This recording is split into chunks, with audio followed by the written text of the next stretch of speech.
de girafes, ce qui intéresse évidemment notre vétérinaire, mais pas les mêmes types de girafes. Mais toi, par contre, tu vas t'intéresser aux oiseaux et aux rapaces. Ici, Oui. il y a des rapaces. On va prendre un petit peu de hauteur et pas en drone. Hein. On a l'habitude de voir des images de drone. Là, on va voir des images à dos de rapaces.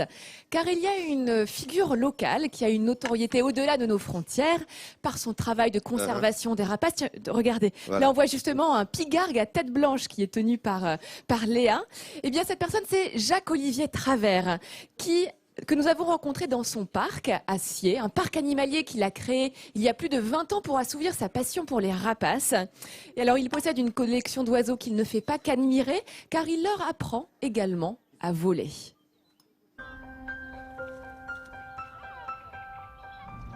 Sur les rives du lac Léman, un homme veut rendre sa liberté à un aigle.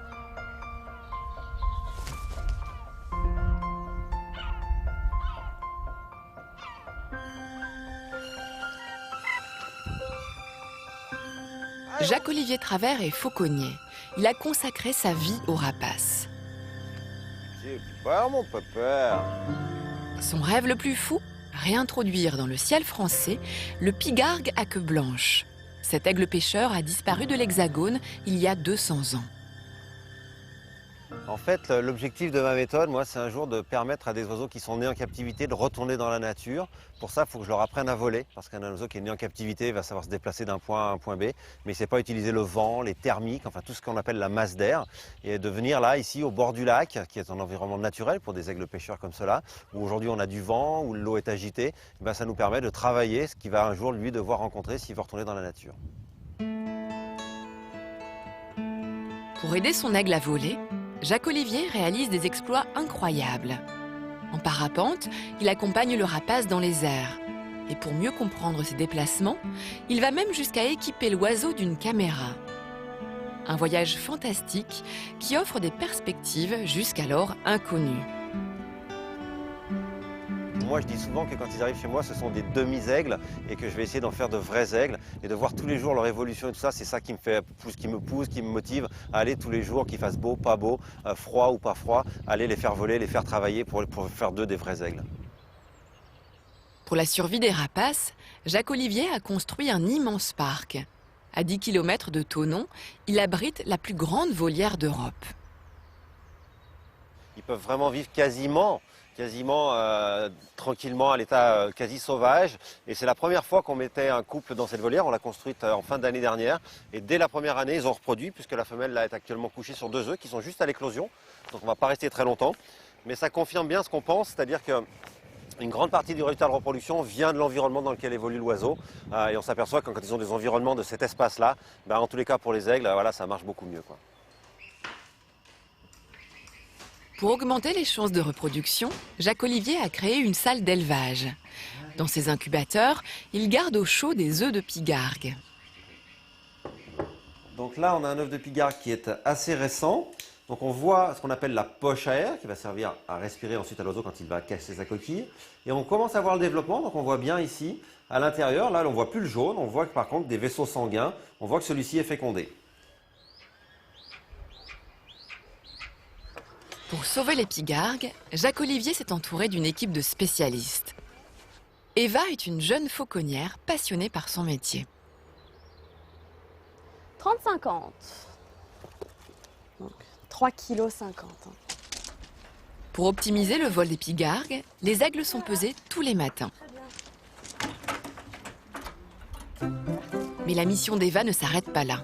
Elle doit aussi s'occuper des autres espèces du parc, qui hébergent 150 rapaces.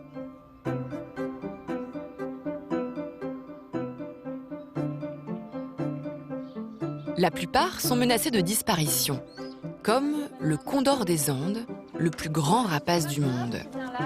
Il faut savoir qu'en captivité, il y en a à peu près uniquement 6 dans le monde. Donc on est assez fiers de nos petits condors, quoi. Pour s'envoler la première fois, ils sont même vraiment obligés de se jeter du haut de leur aire, donc du haut de leur nid, tout en haut de la cordillère des Andes, pour arriver à avoir assez de vent et vraiment pouvoir s'envoler. Un gros oiseau comme ça, à terre et sans vent, il ne peut même pas s'envoler, quoi, tellement il est grand. Coup de vent arrière. Pour sensibiliser le grand public sur le sort de ces espèces, le parc organise des spectacles de fauconnerie. Avant l'ouverture de la saison, un jeune pigargue est à l'entraînement. Ah, voilà, j'adore. Oh là là. Regarde-moi ça. Hop, je monte au vent. C'est joli. Allez. Allez, gros. Allez. Donc dès qu'on sort de la volière, c'est plus compliqué. Là, il s'est fait un petit peu éloigner. Il est à 300 mètres de Eva, qui stresse un peu, mais il va revenir. Donc on va attendre quelques secondes que l'oiseau est un peu décompressé de son vol là et revienne. Le rapace lutte contre le vent. Jacques Olivier est en admiration. Regarde comme c'est beau, tu le vois là-bas. Hop. Ah là, il joue dans le vent, là, c'est super joli. Il fait un super beau travail. Hop, vent de dos, là, il se fait un peu avoir. Voilà, ah là, putain, il gère bien, il gère vraiment bien. C'est super beau à voir. Voilà, pour un jeune oiseau, c'est un très beau travail. Là, vent de face, ça va bien. Hein. Ce jeune rapace vole déjà de ses propres ailes. D'ici 2 ans, il devrait rejoindre son environnement naturel.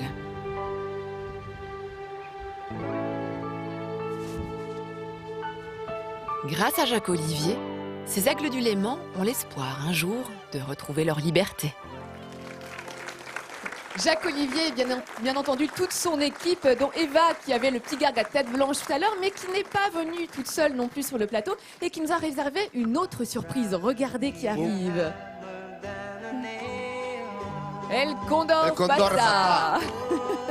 Voici un condor des Andes. Comment s'appelle-t-il, Eva? Alors lui, c'est un jeune condor, il a à peine 7 ans, il s'appelle Altar. As-tu À jeune, peine c'est 7 7 ans, ans? on dit jeune, oui. Ça peut vivre jusqu'à quel âge? Alors en captivité, les plus vieux qu'on a recensés, ils atteignent 80 ans.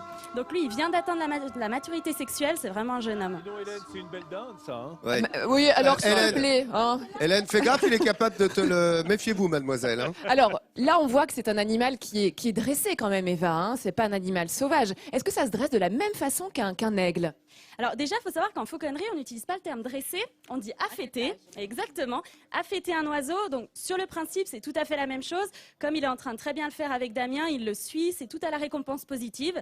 S'il fait bien son travail, il aura une récompense. S'il ne le fait pas, il n'en aura pas. Alors on voit qu'il a toutes les caractéristiques des oiseaux dits charognards, hein. Des oiseaux nécrophages, avec, vous voyez, la collerette de plumes qui démarque la délimitation entre le cou et la tête qui ont très peu de plumes. Pourquoi ont-ils très peu de plumes, le cou et la tête? Eh bien tout simplement parce que comme c'est un oiseau qui se nourrit beaucoup de cadavres, charogne, ouais. eh bien il a sa tête, vous savez, qui rentre à l'intérieur des carcasses On imagine et qui bien, ensuite là, est oui. pleine de sang. Alors pour se nettoyer ces petites plumes-là, c'est compliqué, alors autant qu'il soit tout nu.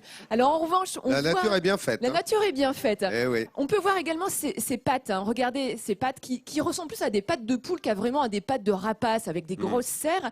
Car ce sont encore une fois des oiseaux qui ne vont pas aller attaquer des proies vivantes. Ce sont des oiseaux qui mangent essentiellement des oiseaux morts, même si parfois ils peuvent manger quand même des proies vivantes, mais ça reste assez exceptionnel. Oui, oui, tout à fait. Normalement, c'est vraiment le dernier maillon de la chaîne alimentaire. Quand il y a une carcasse qui reste, c'est eux qui arrivent à ce moment-là. Tu as exactement raison. Ils ont des pattes tout à fait spéciales pour des rapaces. Et d'ailleurs, ils n'ont même pas de serre. Ils ont simplement des ongles. Les ongles sont même pas innervés. D'accord. Magnifique oiseau. En tout cas, merci beaucoup à Damien et à Eva de nous l'avoir amené. On voit qu'il se comporte très bien, Altar.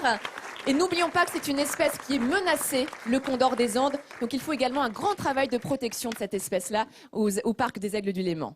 Merci pour la balade en Condor. El Condor Pasa sur France 3. Ah, maintenant, il est tout seul.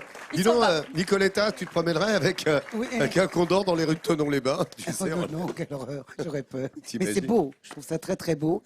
Mais il faut faire attention quand on se promène avec son chien en montagne, dans des randonnées, quand les buses commencent à tourner un petit peu lentement, ils peuvent piquer tout d'un coup sur ton petit chien croyant que c'est un lapin. Sauf si t'as un Ah. canard. Et t'emmènes le pâté toto. Il faut faire attention.